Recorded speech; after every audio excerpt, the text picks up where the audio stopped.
Ce jeudi 19 octobre, Arras était au centre de l'attention.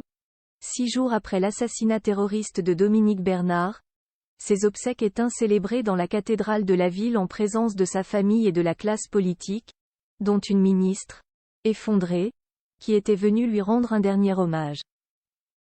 La suite après la publicité, ils sont restés discrets mais ils étaient bien là, ce jeudi 19 octobre, alors qu'Ara organisait les obsèques de Dominique Bernard, un professeur de français tué par Mohamed Mogouchkov, terroriste de 20 ans d'origine tchétchène.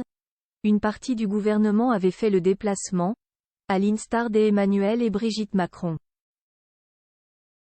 Pas filmé dans la cathédrale sur demande de la famille, le couple est resté en retrait et aucune communication n'a été faite sur les ministres présents, même si on imagine que Gabriel Attal, le ministre de l'Éducation nationale, avait fait le déplacement aux côtés du président.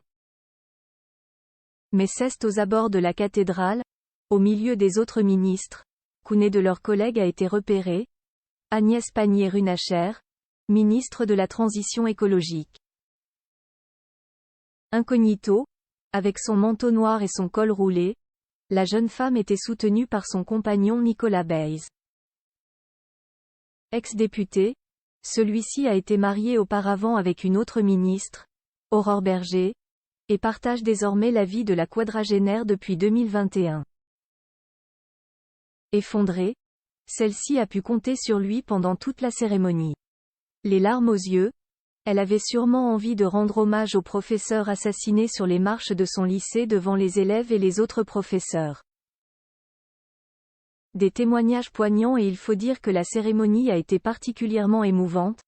Sa femme Isabelle, professeure d'anglais elle-même, et ses filles Héloïse, Clélia et Mélisande, ont toutes pris la parole pour rendre hommage à l'homme que tout le monde décrit comme gentil, bienveillant avec ses élèves et professionnels. Sa mère et sa sœur Emmanuelle étaient également présentes mais n'ont pas parlé en public.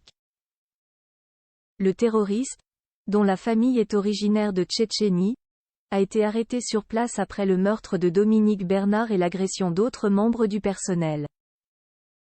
Détenu dans les locaux de la police, il a été décrit comme un monstre par sa mère et sa sœur mais n'a pas encore voulu expliquer son geste, bien qu'une vidéo faisant référence à l'État islamique ait été retrouvée dans son téléphone. La suite après la publicité.